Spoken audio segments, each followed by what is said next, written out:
Bonjour, je m'appelle Simon Prou et je vais vous parler de ma recherche Les habités d'un imaginaire inuit, lieu en transformation dans l'œuvre picturale inuit.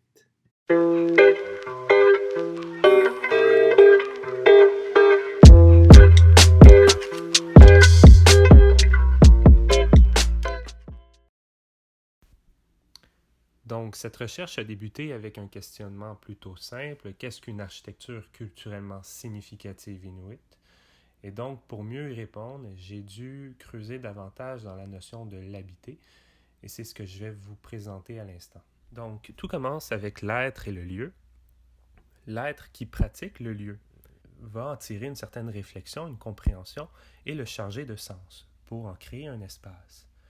Donc l'être va nommer cet espace et l'espace en retour va nommer l'être, ce qui lui attribue une certaine valeur identitaire. De cela va ressortir des formes, autant dans l'imaginaire que dans le réel, qui vont s'apparenter à l'architecture et à l'art et bien sûr à d'autres formes. Et ces mêmes formes vont par la suite venir marquer le premier lieu et à être pratiquées d'une nouvelle façon par l'être. Et cette nouvelle réflexion qu'en tire l'être crée un deuxième espace. Et donc, au sein d'un même lieu, il peut y exister plusieurs espaces.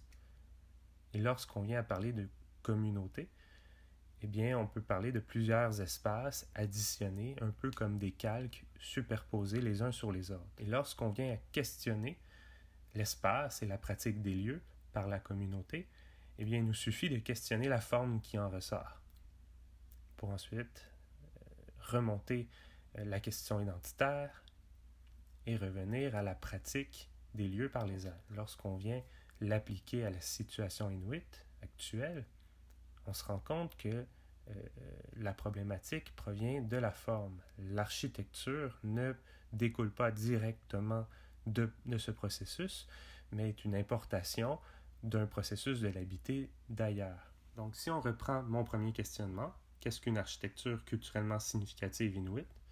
On se rend compte que la question est impossible à répondre. Donc, il faut absolument revoir cette question en comment penser une architecture culturellement significative pour les communautés inuites d'aujourd'hui.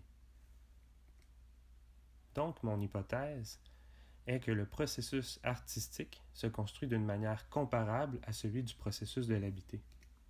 C'est-à-dire que si on reprend l'être et le lieu, et qu'on les remplace par l'artiste et son canevas, eh bien, tout comme l'être qui pratique le lieu va le charger de sens, l'artiste, sur son canevas, va le charger de sens pour en créer une œuvre. C'est notamment ce que l'on peut voir dans les œuvres de l'artiste Tony Angualuk, qui nous montre, à travers ses œuvres, sa vision du territoire. Sa manière de représenter par l'abstraction le territoire dans ses œuvres transforme le fragment représenté en une parcelle anonyme. On ne peut reconnaître l'endroit, mais seulement l'identité qu'est le territoire. Ce n'est plus le territoire qui prend de l'importance, mais l'activité qui s'y déroule.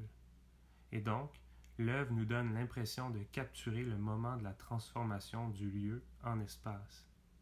La multitude d'œuvres que présente l'artiste met en évidence que plusieurs espaces peuvent vivre au sein d'un même lieu, mais sous différentes déclinaisons.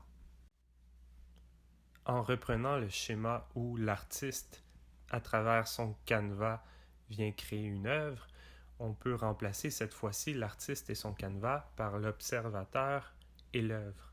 L'observateur, par l'interprétation, transforme l'œuvre en espace en s'en faisant lui-même une réflexion propre. Donc on peut en conclure qu'à travers l'œuvre, il est possible de remonter le même processus que celui de l'habiter sans nécessairement passer par la forme, mais plutôt à travers un processus interprétatif. Pour terminer, j'aimerais vous remercier d'avoir regardé la vidéo, en espérant vous avoir davantage sensibilisé à la situation actuelle des communautés inuites, mais aussi au potentiel de transmission de valeurs culturelles à travers les œuvres.